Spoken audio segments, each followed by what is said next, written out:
जरा सोचिए, आप मोबाइल से कहते हैं, हे गूगल मेरा अलार्म लगा दो, और मोबाइल तुरंत लगा देता है। आप चैट जीपीटी से पूछते हैं, मुझे पैसे कमाने का तरीका बताओ, और वो तुरंत जवाब दे देता है। फोन आपका चेहरा पहचान लेता है, कार बिना ड्राइवर के चलने लगी है। लेकिन एक बहुत बड़ा सवाल है, ये सब बनाया किसने? क्या मशीनें खुद ही समझदार बन गई? नहीं, इसके पीछे कुछ ऐसे लोग हैं जिन्होंने मशीनों को सोचना सिखाया। आज हम उन्हीं लोगों की कहानी जानेंगे, जब एआई सिर्फ एक सवाल था।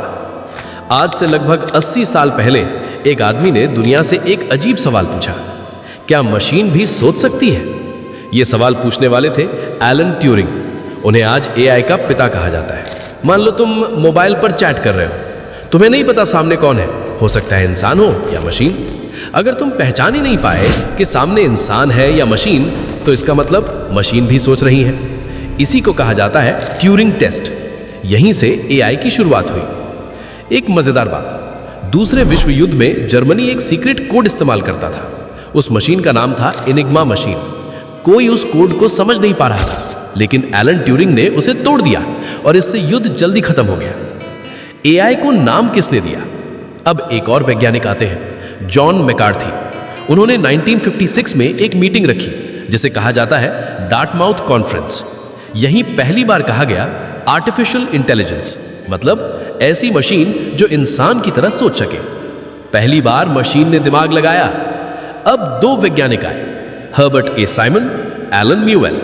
इन्होंने दुनिया का पहला एआई प्रोग्राम बनाया। नाम था लॉजिक थ्योरिस्ट। मान लो तुम्हें एक पहेली दी जाए, 2 + 2 कितना होता है? तुम तुरंत बोलोगे 4। लेकिन अगर बड़ी पहेली हो तो तुम सोचोगे। यही काम ये मशीन करने लगी, यानी मशीन पहली बार सोचने लगी। एआई के लिए एक बड़ा स्कूल बना। अब एक और वैज्ञानिक आते हैं, मार्विन मिन्स्की। उन्होंने सोचा अगर एआई बनाना है तो इसके लिए खास जगह चाहिए। इसलिए उन्होंने MIT में बनाई दुनिया की पहली MIT आर्टिफिशियल इंटेलिजेंस लेबोरेटरी। ये जगह एआई सीखने की सबसे बड़ी जगह बन गई। एक समय ऐसा भी आया जब लोग बोले एआई बेकार है। कुछ साल बाद एआई उतनी तेजी से आगे नहीं बढ़ा। लोगों ने पैसे देना बंद कर दिया। इस समय को कहा गया एआई विंटर। लोग बोले एआई कभी काम नहीं करेगा, लेकिन कुछ लोग हार नहीं माने, जिसने एआई को फिर से जिंदा किया।